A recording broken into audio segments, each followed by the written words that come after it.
Drage gledalke, spoštovani gledalci, dober večer. Sem Bojan Požar, vi pa gledate oddajo Faktor na TV3. Oddajo, kjer resnica boli, komentarji pa še bolj. Maske kolesarskih protestnikov so minuli petek zvečer dokončno padle. Ljubljanski petkovi kolesarji so se namreč tokrat pojavili, ne boste verjeli, z baklami, celotna ikonografija pa je bila srhljivo podobna tisti iz začetkov nacistične Nemčije, ko so hitlerjanci po noči šturmali po ulicah Nürnberga, visoko držali zlovešče bakle ter napovedali krvavo kristalno noč. In tako se je sredi Ljubljane levi ekstremizem konec prejšnjega tedna tudi simbolično združil z desnim v slogu Heil Jaša je nul. Edina srečna okoliščina pri tem je, da je bilo tistih z baklami takrat v Nemčiji nažalost vedno več, teh z baklami sredi Ljubljane pa je na srečo vedno manj, zdaj samo še menda okoli 3000. A žal vam te stvari, tako kot v resnici stojijo, povemo samo mi na Faktorju, na TV Slovenija in Pop TV pa ne, oni to zamolčijo. No, danes pa se bomo pogovarjali o velikih ter ambicioznih načrtih Slovenske ljudske stranke pred prihodnjimi volitvami. Zato so z nami naš stalni komentator Miran Videtič in predsednik Slovenske ljudske stranke, gospod Marjan Podobnik. Pozdravljeni. Torej, gospod Marjan Podobnik, Miran, lepo pozdravljena v studiu. Zdaj, Marjan, ker ste vi gost, bom dal vam prvo besedo. Kako ste vi recimo videli, verjamem, da ste spremljali te petkove demonstracije, te bakle v rokah protestnikov, ki so močno spominjali, kot sem že rekel, na tiste nacistične bakle iz 30 let prejšnjega stoletja? Ja, neverjetno, torej res komaj verjetno. Dobra stran tega je po mojem to, da bodo ljudje spregledali. Vedno več jih bo spregledalo, da če je to alternativa temu, kar imamo danes, kot eno večinsko stališče, ki ga zastopa večinska koalicija, da to dejansko pelje Slovenijo v neke čase, ki si jih niti slučajno ne želimo. Po drugi strani pa kaže tudi na to, da je pravzaprav zmanjkalo idej in zato je verjetno tudi vedno manj nekako. Ampak ta simbolika tega nacizma, ki je zdaj priveljala na dan. Slovenski mediji, večinski mediji so običajno polni teh očitkov o tem, kako pri nas nastaja nek klerofašizem in podobne stvari. Zdaj pa, ko se res pojavijo te bakle, ta simbol teh Italijancev, pa naenkrat smrtna tišina, kot da se nič ni zgodilo. Zakaj je tako? Je zato, ker uredniki večinskih medijev dobro vedo, da je to velik strel v koleno tej ortolevičarski ideologiji in opoziciji, ki jo podpira in vedo, da je to najbolje zamolčati. Zanimivo je tudi to, ker do enkrat res veliko ljudi, ne vem, tam blizu 8-9 tisoč, koliko se je kazalo na veliko. Potem, ko jih je enkrat prišlo samo nekaj 100 na Tromostovje, se je pa kazalo od blizu. Se pravi, da se je videlo samo nekaj 10 ljudi, manipulacije, ki res niso v čast recimo tem večinskim medijem. Upamo in želimo, da se bo to vendarle speljalo v neki normalni smer. Jaz predvsem mislim, da je to tudi en izraz velike nervoze. Jaz obžalujem, da ni zmožnosti, da bi po neki normalni poti prišli do normalnih večinskih medijev, ki bi dejansko tudi o teh za državo, za ljudi pomembnih stvareh informirali objektivno. Ampak upanje umre zadnje. Miran, kako pa ti vidiš te bakle? Meni kažejo predvsem to, da, tako kot je Marjan rekel, da enostavno ni več ideje, in da z nekimi ekstremističnimi, ekstremnimi potezami želijo pridobiti to pozornost. Seveda je to škandalozno. Sicer zame, za Marjana, verjetno, ki nisva, bom rekel, starostnika 80-ih, 90-ih let, mogoče ne toliko, seveda še vedno se zgražava, zdaj si pa predstavljaj pa za ljudi, ki so pa danes stari čez 80-90 let in ki so, bom rekel, te bakle že doživljali takrat, v tistih 30 letih, ali pa spremljali in potem vse te posledice tistega fašizma, nacizma, kaj vse je to prineslo. Še nekaj me zanima, vprašanje sicer za oba dva, imam tukaj blazne težave zdaj z zvoki, pa si bo verjetno ves čas moral popraviti tole slušalko v ušesu, ves čas oddaja, ampak Marjan in pa Miran, eno vprašanje še v zvezi s temi demonstracijami, oziroma pravzaprav dve vprašanji. Zakaj po vajinem mnenju, kljub tem velikim obetom, je Julije spomladi izjavil, da če vlada septembra ne bo padla, da se bo on izselil iz države, zdaj septembra je vidimo, on je še vedno v državi. Zakaj po vašem mnenju število teh protestnikov tako drastično upada? To je eno vprašanje. In drugo vprašanje, zakaj po vašem mnenju ti protesti se niso spet združiti okoli neke enotne politične platforme, da bi lahko ponudili neko alternativo, pa tudi nobenih liderjev niso ponudili? Marjan, izvoli. Ja, jaz sem že takrat, recimo, ko jih je bilo po več kot 5000 prihajalo, recimo vsak petek, in ko je bila to vedno prva vest na nacionalki in na Pop TV-ju, ali pa vsaj druga ali tretja, 10krat, 15krat zapored, sem rekel, da je kljub temu treba vedeti, da 5000 predstavlja manj kot 1/4% vseh. Se pravi, ni zanemarljivo, ampak vendarle se vprašajmo, kaj pa onih 99,75%, oziroma da to ni temeljna stvar v tej državi, da jo ni za podcenjevati, je treba vzeti za res, če se delajo nezakonitosti, prijavljeni protesti, bi jih bilo treba skladno z zakoni sankcionirati, je pa treba vedeti, da se je umetno ustvarjal vtis, koliko je ta stvar pomembna. V vsakem petku se dogaja vsaj 50 bolj pomembnih stvari v Sloveniji, sem prepričan, od tega, ko enkrat delajo to z baklami, enkrat nekaj drugega, enkrat nekaj tretjega. Dejansko je pa škoda, da si ljudje, tudi drugi, ki želijo normalno živeti, živijo od svojega dela in tako naprej, da se s tem jemljajo preveč časa. Ta stvar ni nujno, da bo vedno manj ljudi, lahko jih bojo pripeljali tudi nekaj več, ampak treba je vedeti, ljudje vendarle želijo živeti v normalni državi. Ti, ki prihajajo pod vodstvom gospoda Jenulla, teli nam ne zagotavljajo niti podrazno normalne države, še manj pa kakršnokoli alternativo temu, kar imamo sedaj. Ampak to, zakaj recimo tem protestnikom ni uspelo postaviti neke platforme, ki bi jo lahko recimo ponudili kot alternativo, nek politični program, in zakaj nimajo dobenega pravzaprav nekega profiliranega liderja? Zakaj ni nastal doben profiliran lider? Eden od teh liderjev je bil napovedan ta Gale, domnevni žvižgač, ki je zažvižgal takrat, ko mu je grozilo, da bojo prišli inšpektori pogledati, kakšne pogodbe je podpisoval.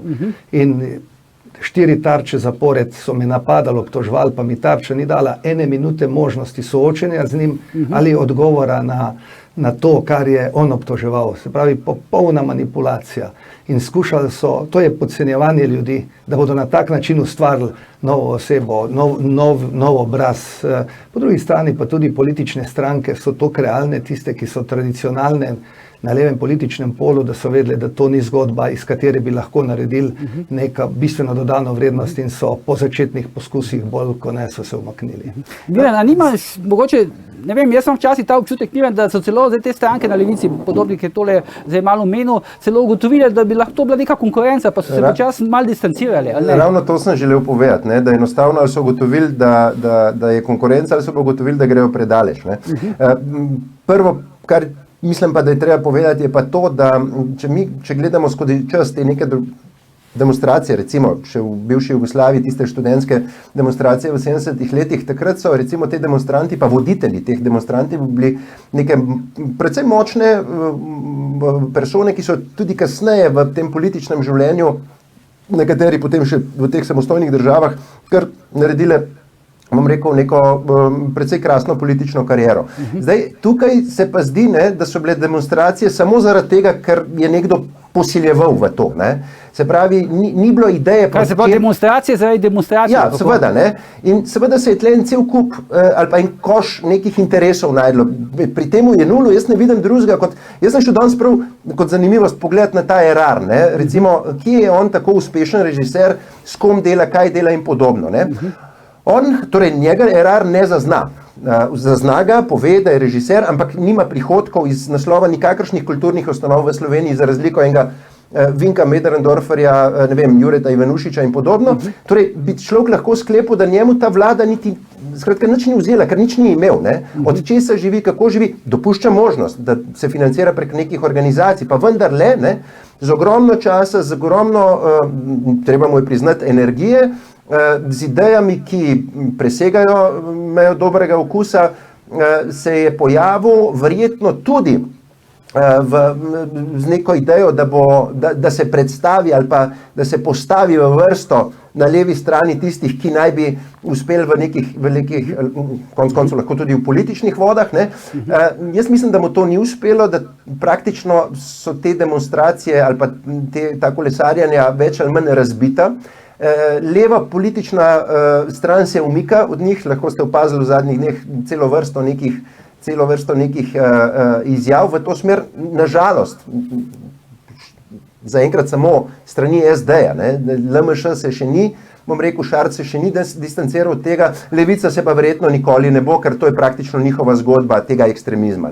Tako da jaz mislim, da po svoje me veseli, da je tudi bom rekel, na levi strani političnega prostora med samimi volilci ta zmernost, da so ocenili, da na ta način se demokratično izvoljenih vlad ne ruši, da na ta način, torej da se nam ne dogaja nikakršen klerofašizem tukaj v državi, da ljudje še vedno lahko delajo, služijo, nobenega niso zaprli, noben ni preganjan in podobno. Tako da mislim, da bo zdaj šlo, kar se tiče teh demonstracij, samo še navzdolj, seveda, če jim vlada ne da povoda za kakršnokoli resnično akcijo. Ja, Miran, tukaj, ko omeniš zaprtje, te moram prekiniti, zadnjič je evropska poslanka Romana Tomc povedala, da jo eden od njenih kolegov evropskih poslancev spraševal pa v Bruslu, koliko ljudi je zdaj pri nas zaprtih, pod Janšo po novem, koliko novinarjev zaprtih in tako dalje. Sej problem te tujine je ravno v tem, Bojan, ker ta tujina ni verodostojno obveščena, In potem enostavno se zaleti z nekimi izjavami, verjetno so to neke tudi personalne povezave, verjamejo tem ljudem, ki nosijo te informacije v tujino in iz tujine se spet izvažajo. Se bi pa jaz na mestu teh evropskih, bom rekel, nekih vplivnežev vprašal, kaj to, torej na kakšen način si zapravljajo del svojega ugleda, ko tako nepreverjeno prinašajo informacije ali pa se izpostavijo za to, da torej izpostavijo svoje ime, da se potem na veliko piše v slovenskih medijih o njihovih imenih in priimkih. Ste misli, kaj dodače tukaj v tej zvezi? Ne, jaz se strinjam. Jaz smo imeli pogovor z Donaldom Tuskom, predsednikom Evropske ljudske stranke, ki je bil v Sloveniji in smo mu jasno povedali, seveda, da čeprav prihaja iz Poljske in bi načeloma moral to zelo dobro vedeti in verjamem, da ve, pa ima vendarle nekaj stališč, je po mojem nekaj disonanc z tradicionalnimi vrednotami krščanske demokracije in ljudske opcije evropske, smo mu povedali, treba vedeti, ta vzhodna Evropa je žal morala tudi razgraditi te komunistične sisteme, če je hotela začeti graditi demokracijo. Zato je treba povedati tej Evropi, ki ni bilo treba tega razgrajevati, da je to potrebno, in v Sloveniji, nažalost, je to potrebno še razgraditi pri tožilstvu, sodstvu in pomembnem delu medijev. To je ostalo, to je kontinuiteta, ki v tem trenutku v pomembnem delu zlorablja te ohranjene vzvode tudi zato, da nenormalno, neobjektivno obvešča del evropske javnosti.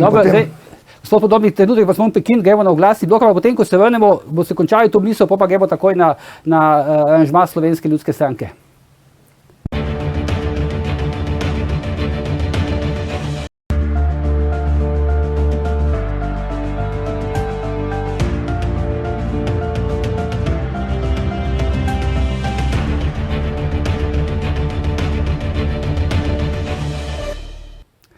Drage gledalke, spoštovani gledalci, dobrodošli nazaj v oddajo Faktor, se Bojan Požar, z menoj sta pa gospod Marjan Podobnik in Miran Videtič. Zdaj gremo na debato o Slovenski ljudski stranki oziroma o načrtih Slovenske ljudske stranke pred prihodnjimi volitvami. Zdaj predno postavim dva vprašanja, imam tukaj za Marjana Podobnika, ampak predno postavim ta vprašanja, mislim, da mu vsi skupaj lahko čestitamo za en majhen oziroma velik jubilej. Mislim, da jutri z ženo praznujete 30 let poroke, a drži, gospod Podobnik? Ja, točno, res. Kaj posebnega? Seveda je posebno. Mislim, kaj posebnega pripravljate za to? Ja, seveda, peljal bom ženo na dvodnevno lepo, kako bi rekel, romanje, srečanje in tako naprej. Zelo lepo bo. Dobro, Miran, čestitamo, ne? Ja, seveda. Hvala. Gospod Podobnik, zdaj gremo na to ljudsko stranko, imam dva vprašanja, pravzaprav za vas nekako osebno.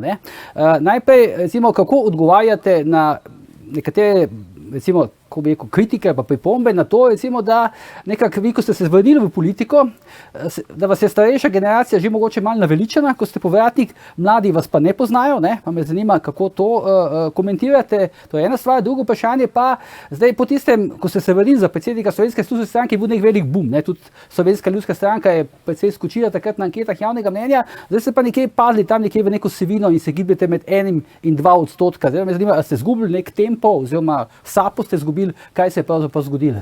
Ja, nič posebno. Jaz se strinjam s temi ocenami. Starejši so se malo naveličali, mladi me ne poznajo in to... Ja. Vse berete te stvari, ne? Kako? Ja, vse berete te pripombe, ne? Ja, seveda. Mislim, in je to res, ne? Sploh pa, če dodam k temu še to, da je bilo o meni zelo veliko slabega slišati. In če o nekom slišiš veliko slabega, ko sem doživel ta medijski politični linč in te stvari, pa zelo čeprav ni slabe reklame pravijo, ne? Kako? Ni slabe reklame pravijo, ne? Slovenija zgleda je tudi malo specifična včasih, ampak hočem reči, če to dodaš, je potem to, kar sem čisto realno ocenil. Jaz sem, bom rekel, proti volji od družine do teh, ker sem rekel, da se ne bom več šel v politiko, sem ponovno prevzel, ker nisem uspel nikogar prepričati, za katerega bi verjel, da bo stranko po 2 izpadih iz parlamenta lahko ponovno pripeljal v parlament. Jaz sem trdno prepričan, da bomo prišli in to močno v slovenski parlament. Ker se pa zavedam teh svojih pomanjkljivosti, vem pa tudi, kje imam prednosti, sem tudi v tem projektu, o katerem zdaj govorimo, sem javno povedal, da se imam za koordinatorja. Za tiste, Kaj je to za nekega Luko Mesca? Luka Mesec je tudi koordinator. Lahko. Mislim, gospod Podobnik, zdaj bomo imeli pač, eni bodo koordinatorji, drugi bodo zakoniti zastopniki strank, eni so voditelji.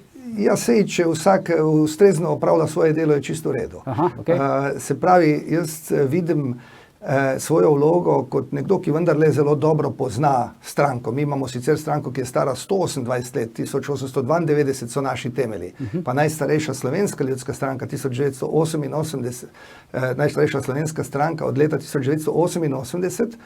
In seveda, ko dosežeš vzpone, potem pa iz, recimo leta 96 iz 207 tisoč glasov, skoraj 20% padeš na 23 tisoč glasov, se pravi 8-krat manj.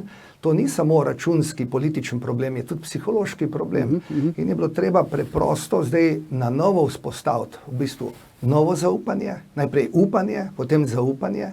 In mi smo celo poletje aktivno delali. Zdaj imamo pred sabo pomembne volitve v organe Kmetijsko-gozdarske zbornice, recimo 4. julija, kjer smo najmočnejši. Dajte, mi imamo, to je ne le evropski, verjetno svetovni fenomen, imamo 42 županov, 334 občinskih svetnikov, 8 od 40 državnih svetnikov, 1 od 5 strank, ki ima evropskega poslanca, 2 državna svetnika, ob tem pa nimamo niti enega poslanca v parlamentu. Torej, res je bila to en sklop nesrečnih okoliščin, da se je to zgodilo, ampak jaz sem že enkrat prav v vaši oddaji rekel, da je pravzaprav sreča, da se je to zgodilo, ker smo pristali na tleh, ker v takem primeru moraš res pristati na tleh, da se lahko odbije. In mi bomo, zagotovo sem prepričan, presenečenje prihodnjih volitev pozitivno in to z skupno zgodbo, to, kot smo rekli, povežemo. No, s tem že pridemo. Zdaj, Miran, ti kot analitik politični, ne? Poznaš dobro to sceno. Kako ti recimo gledaš na ta pojav, ki se mu reče vrnitev Marjana Podobnika? Mislim, zdaj, ki je že minila tista faza, prva začetna faza nekega navdušenja ali presenečenja, ali karkoli, zdaj po nekaj mesecih, odkar je Podobnik zdaj že predsednik stranke. Meni je najbolj za uvod mogoče, najbolj zanimivo, da 2 brandirani stranki, ki sta recimo stranki poleg SDS-a, SD-ja in pa Nove Slovenije, ki so bile neke stranke, za katere sem imel občutek, da bodo celo večnost obstale in ki sta v tistem prelomnem letu 96 tvorile, mislim, da 96, koalicijo, jih danes ni več. S to razliko, da neki surogati ali pa nadomestki LDS-a so se vendarle tvorili, SLS je pa praktično izginila, da bom rekel, na tej torej na tej nacionalni ravni. Če pogledamo danes lokalne volitve, je SLS še vedno ena od čvrstih strank in ravno to je tisto, kar mene najbolj preseneča, kako za Boga ta SLS ne more narediti iz lokalnih volitev neko vsaj približno preslikavo na nacionalni nivo. Zdaj, omenil sem leto 96, prav takrat se mi zdi, da ste vi, gospod, torej Marjan, zmenili sva se, da se tikava, ker se pač poznava, da ste nekako skrenili s poti vašega prvega, bom rekel, ali pa ideološkega očeta, gospoda Omana, ki sem ga jaz zelo cenil. Zakaj skrenili s poti? Predvsem zaradi tega, ker se mi zdi, da je on znal privabljati to volilno telo s neko svojo preprosto retoriko, zelo jasno, zelo direktno, ampak zelo preprosto. In seveda, vaš potencial je leta in leta enak. Bom rekel, to, ne vem, koliko je to, 60, 60 tisoč teh, bom rekel, kmetijskih gospodarstv. 204 tisoč je članov Kmetijsko-gozdarske zbornice, 60 tisoč je pa tistih, ampak 60 tisoč je tega, ne? Se pravi, vaš potencial je neizmeren, ampak enostavno po tistem letu 96 je šlo vse skupaj samo še navzdol. Poskus sicer z takrat SKD-jem, pa z SMS-om, kasneje pa praktično poton do končnega 2014, mislim, da prvega izpada, ne, iz parlamenta. Ne vem, meni je Slovenska ljudska stranka resnično zaradi tega, ker sem navedel, neznanka, ne. Na tvoje vprašanje, Bojan, bi pa odgovoril tako, ne. Seveda tisti prvi efekt neke napovedi verjetno je zanihal te procente navzgor, potem pa se nekaj časa ni nič zgodilo. Zdaj, Marjan bo vedel bolje. Ja, bili so tisti volkovi, pa zveri, pa tako dalje, ne? Ja, okej, ampak Marjan bo vedel bolj, zakaj je na nek način,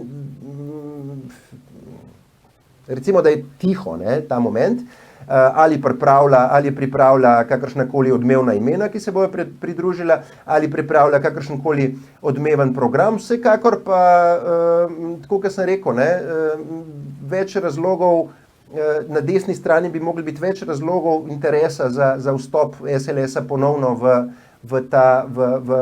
parlament, ne. Tako da enostavno počakali bomo, Bojan, no? Nimam ta moment odgovora. Gospod Podobnik, zdaj vi delate neko širšo koalicijo, ne? Listo. Kako? Ne koalicijo.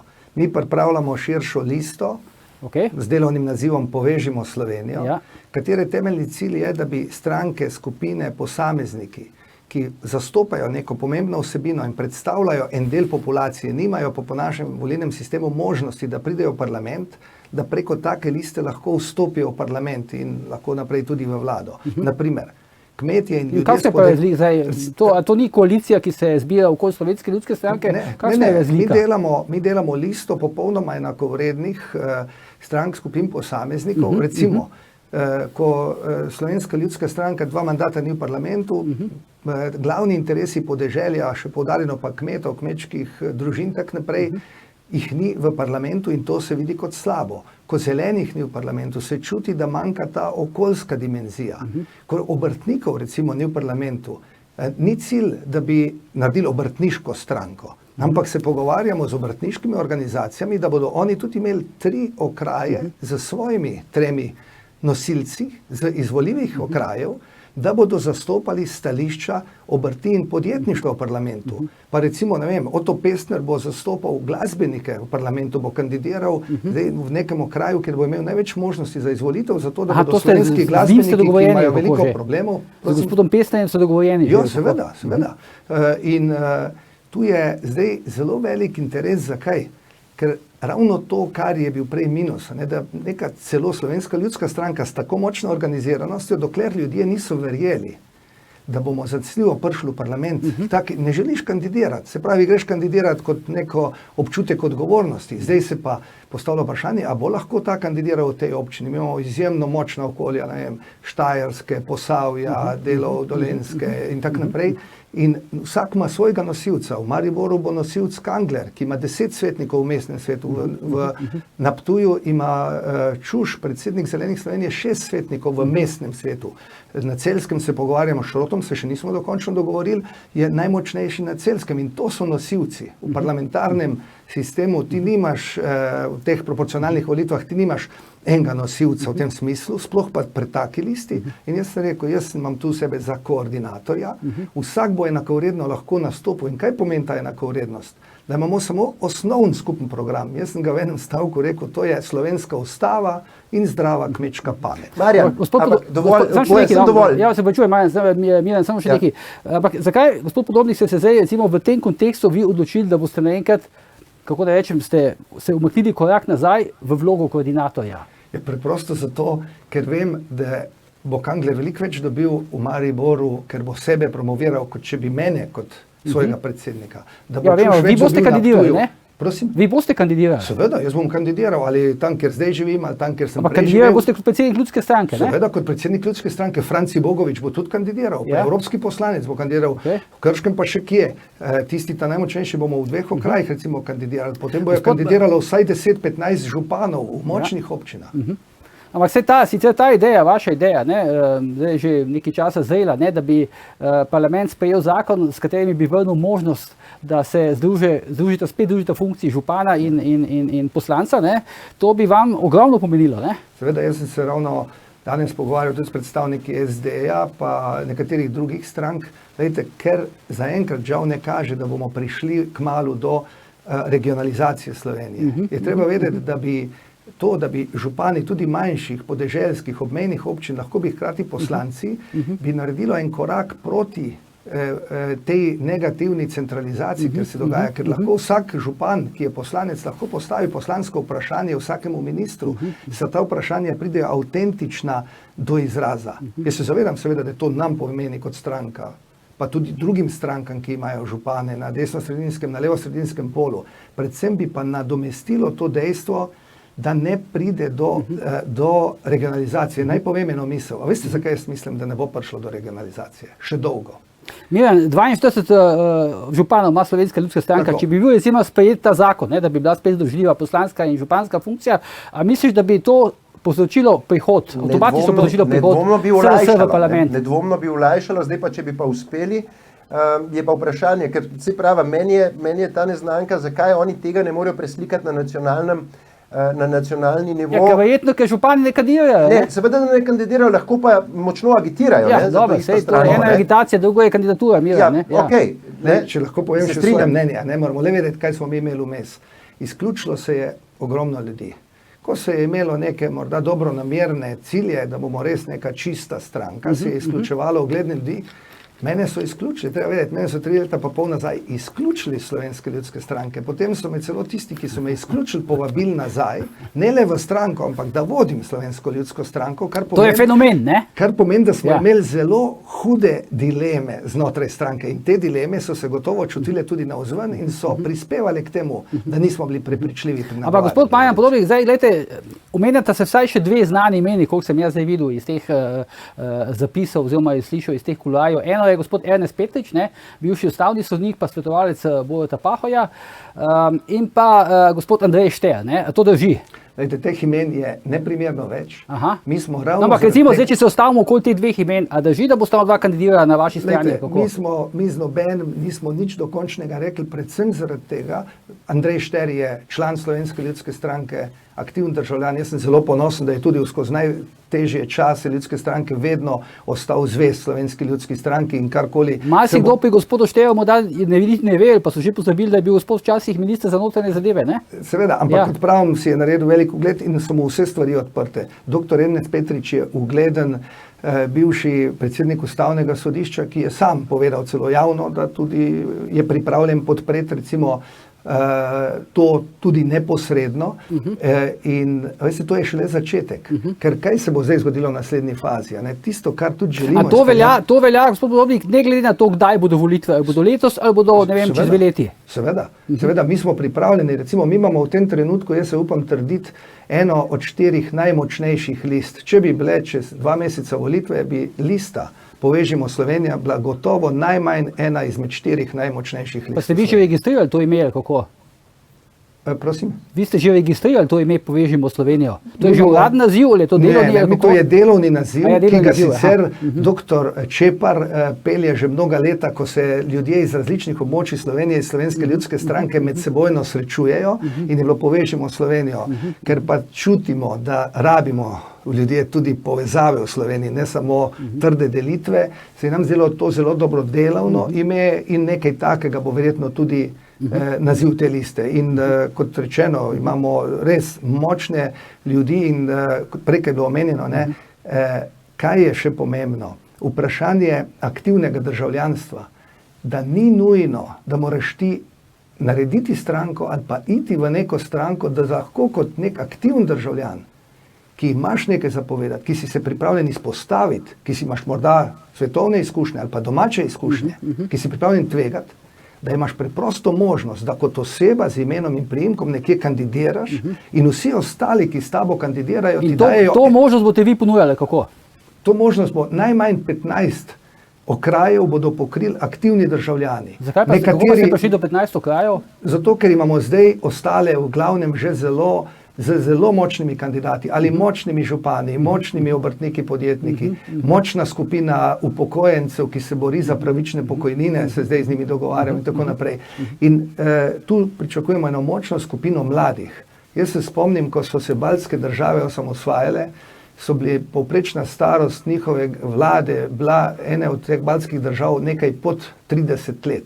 In oni so naredili en izjemen razvoj s to neobremenjenostjo z Rusi, s Sovjetsko zvezo, z drugimi stvarmi in mi v stranki čutimo, da nam manjka cela generacija in zdaj skušamo to tudi s tem in tudi Sloveniji manjka ena generacija mladih, neobremenjenih, ki bi lahko tudi preko take liste. Vidim pa, da računate, da bodo volitve postavljene po obstoječem volilnem sistemu, ne? Skoraj zanesljivo. Ja. Povem ti kot Miran, ko zdaj poslušava gospoda Podobnika, ne? Mislim, to zdaj nastaja neka, če vzamemo te besede zelo resno, ki govori, neka močna koalicija, vidim, močna lista. Verjetno si prepoznal to, kar jaz, ne, kot izvrsten raziskovalni novinar. Ne. Zelo pozorno sem poslušal Marjana in v bistvu... Ampak vprašanje zate, Miran, je, da poveš, ne, gospod Podobnik, recimo dobi 6 poslancev, 8, 4, ne vem kako, morda celo 10, ne, komu bo on jemal volilne glasove? Ravno to sem hotel nadaljevati. Ne. Jaz sem ga zelo pozorno poslušal in seveda je ta sestavljanka njegova je neka noviteta, kar se tiče Slovenske ljudske stranke. Včasih se je upirala resnično samo na ta del, bom rekel, kmetijskega življa. Ne. Zvit je postal gospod Podobnik, ne? Ja, zdaj pa slišimo tudi obrtnike, aktivne državljane in podobno. Glasbenike, ne? Ja. Ne, čist ne hote, ali pa ne vem, no, se mi je pripeljal v glavo, da enostavno kot bi poslušal, bom rekel, kot bi poslušal program ali pa ideje ali pa vizijo Nove Slovenije. Ne. Tako da enostavno se mi zdi, da poleg tega starega, ne, boste imeli, ali pa boš imel, Marjan, ne, ali pa obeta se nam mogoče celo en tak lep politični fajt z Novo Slovenijo, ker 60-70% tistega, kar si zdaj naštel, ne, to govori tudi Tonin in pa Nova Slovenija. Ne. Seveda, zato smo jih pa tudi povabili. Njih. Seveda, jaz sem povedal, da če oni pridejo zraven, so najmočnejši del te koalicije. Tonin je avtomatsko najresnejši kandidat za predsednika vlade. Bi si upal tvegati napoved, da ne bodo šli zraven, ne? Prosim? Bi si upal tvegati napoved, da se ne bodo pridružili tej listi? Ja, jaz si bi upal.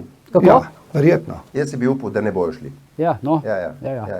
Mislim, ne vem, če jim bo šlo toliko za nohte, da bi mogli skrivati svoj rezultat na prihodnih volitvah, da bi se probali utopiti v to zgodbo. Je pa sigurno ta zgodba pozitivna, kar je Marjan povedal. A je tukaj mogoče kaj tudi prostora, ne vem, recimo na podeželju, ki ga bo slej ko prej zapustil Marjan Šarec, recimo, ali pa ne vem, tudi SD, ne? Mogoče tudi celo socialdemokrati, zdaj ko ni več Židan predsednik, pa je Fajonova in tako. Ne, jaz sem prepričan, da je tu širok prostor, jaz bi sam še tam, kot rečeno, glede Nove Slovenije, jaz verjamem, da slej ko prej bo potem, ko je po združitvi pred 20 leti prišlo do ustanovitve nove stranke NSI. Mi imamo zelo dobre odnose z Matejem Toninom, sva prijatelja in mislim, da je eden od zelo sposobnih državnikov prihodnosti Slovenije, ampak ne verjamem, da brez neke take zgodbe, tako povezovalne, da bo lahko prišel sploh do možnosti, da bi vodil Slovenijo. In se mi bo zdelo škoda, če ne bomo skušali krščansko-demokratske in ljudske potencijale energije povezati in narediti Slovenijo primerljivo Avstriji, Nemčiji, kjer so te krščansko-demokratske ljudske opcije praviloma vodilne politične sile. Sicer se pa strinjam, kot je rečeno, lista Marjana Šarca, tudi delno SD in tako naprej, seveda vsi nagovarjamo vse. Temeljno vprašanje pa je, se pravi, s koliko močnimi kandidati na listah nagovarjaš neposredno. Se pravi, če se bodo obrtniki prepoznali v tem, da lahko 3 svoje predstavnike pripeljejo v parlament, se pa zavedajo, koliko je pomembno, mimo grede, mi bomo tudi podprli, jaz sem povedal predsedniku Obrtno-podjetniške zbornice, njihov predlog, to smo mi naredili že leta 1996, smo naredili Ministrstvo za drobno gospodarstvo, Ministrstvo za malo gospodarstvo. Mi bomo vztrajali na tem, da imamo ponovno Ministrstvo za malo gospodarstvo, ker to je glavni del slovenskega gospodarstva in je velika razlika med velikimi fabrikami in 10 tisoči obrtnikov in podjetnikov in morajo imeti svoje predstavnike v parlamentu in tudi vladi. Marjan, vse lepo in prav, ampak zdaj mi je prišla še ena ideja, kar se tiče Nove Slovenije ali pa te primerjave. Poglej, Nova Slovenija zdaj že dobro leto ali pa dve intenzivno želi sebe predstaviti kot neko stranko, ki lahko prestopi tudi ali pa ki lahko povezuje tudi levo stran političnega pola. Ne? Čeprav meni, moram priznati, ni jasno, kako ob programu Nove Slovenije tukaj zraven umestiti radikalno krilo SD-ja in pa levico, to, mislim, tega čarovniškega trika tle ne poznam. Torej, od tebe, recimo, ne, še nisem slišal, recimo, ves ta čas, da na nek način imaš, torej, da računaš tudi na to, da bi lahko eventualno tudi prestopil v sredino, ne, in šel na drugo stran, na levo stran, ne, kar pa ves čas ta moment pa Nova Slovenija ponavlja. Tako da en cel kup enih čejev je, ali pa en cel kup tukaj nekih težav, tudi če bi šli v skupni nastop z Novo Slovenijo, se tukaj postavlja. Tako da jaz malo bomo skrajšati to vprašanje, ker imamo še dobre 3 minute do konca, pa gospod Podobnik še mora odgovoriti, pa jaz bom še nekaj dodal. Gospod Podobnik, kje sta tukaj zraven, recimo SMC pa Zdravko Počivalšek, čeprav zadnjič sem slišal, da je Franc Kangler proti temu, da bi se vi povezali z SMC-jem oziroma Počivalškom, in kje je tukaj Aleksandra Pivec, ki je od vas dobila tako rekoč javno povabilo, ne, preko socialnih omrežij, da prestopi na to listo, predvidevam, povežimo se. No, pa še ta vprašanja, ki jih je prej Miran postavil. Jaz sem glede Aleksandre Pivec povedal, da je povabljena, če bo uspešno odgovorila na vprašanja glede teh financ v zvezi s Sriptom in tako naprej. Tudi smo bili Skratka, pogojno je povabljena, ne? Smo bili tudi v pogovoru z stranko SMC-jem, kjer imajo sicer nekatere stvari, so bolj liberalno in tako naprej usmerjene, ampak stvari so tudi odprte. Jaz mislim, da je predvsem pomembno, da ne, recimo so nekatere stranke, ki so tudi dosegle v kratkem času velik vzpon, pa potem tudi velik padec, ki pa imajo lahko izpostavljene predstavnike, ki pa lahko nekaj predstavljajo, in mi ne bomo se vnaprej zapirali. Kaj to pomeni? Samo najožji skupni program je skupni imenovalec. Ostalo vsak garantira in tudi jamči in tudi odgovarja za svoj ostali del programa. Ker to je bistvo. Se pravi, da nismo mi tisti, ki presojamo, kdo je zdaj lahko zraven. Če bo nekdo nastopal proti temeljnim človekovim pravicam, proti ustavnim opredelitvam in tako naprej, seveda ne more sodelovati. Vsi ostali so pa dobrodošli. Skratka, široka platforma. Široka povezovalna. Lahko sem sekundo, Bojan. Ja, izvoli. A veste, če gremo... Pol minute imaš, no? Ja, če gremo konkretno govoriti, ne, zelo težko, jaz vidim Novo Slovenijo ali pa SLS, ne, pod vprašanje varnostne politike države ali pa gospodarstva skupaj z Levico ali pa z SDM. O tem govorim jaz. Ja, glede tega sodelovanja, to pa moram povedati, lejte, mi seveda, ta lista bo slejko prej večinska lista v Sloveniji in bo postavila mandatarja. To sem prepričan. Mi pa smo danes, če gledam Slovensko ljudsko stranko, smo desno-sredinska opcija, povezujemo desno-sredinske in delno tudi levo-sredinske, recimo dr. Pretnar od Zelenih je levo usmerjen in tako naprej, pri čemer smo pa provladni. Se pravi, mi nismo Janša, če bi poenostavil, smo provladni in dajemo to drugo izbiro. Da bi mi razmišljali, da bi šli s to levico, kakšno kombinacijo, niti podrazno, da bi dali legitimnost nekim ambicijam, da se dobesedno pobere ljudem premoženje, obdavči tiste, ki so kaj ustvarili. In se jih nažene v tujino, ne, kako? Ja. Tako, ja, se pravi, to za nas ni opcija. Mi želimo, da bi normalna slovenska opcija, kakršna je zdaj, pri čemer je treba neke stvari še dopolniti, popraviti in to lahko ta lista prispeva, da bi vodila vsaj 2 mandata Slovenijo in jo naredila res gospodarsko uspešno in socialno pravično družbo. Dobro, gospod Marjan Podobnik, tukaj bom zaostal, smo pri koncu oddaje. Miran, če bomo še kakšno vprašanje, bomo postavili kdaj drugič v kakšni drugi oddaji, ne? Zdaj do volitev, gospod Podobnik, kdaj si želite volitve? Čim prej, kasneje? To bi še povedali. Nam bi pasalo sicer ravno takrat, ko vemo, da jih ne bo, to je v času predsedovanja Slovenije, pripravljeni smo že na decembra letos ali pa po predsedovanju v začetku leta 2022. Dobro, gospod Podobnik, najlepša hvala, da ste prišli v studio. Miran, hvala za tvoje komentarje in tvoje vprašanja. To je bil današnji že 461. Faktor, mi pa se vidimo spet jutri ob istem času, ko bomo komentirali kaos na Balkanu oziroma Črno Goro po volitvah in Srbijo po Beli hiši. In seveda ne pozabite, ni vseeno, kdo kaj reče, pa zdravi ostanite.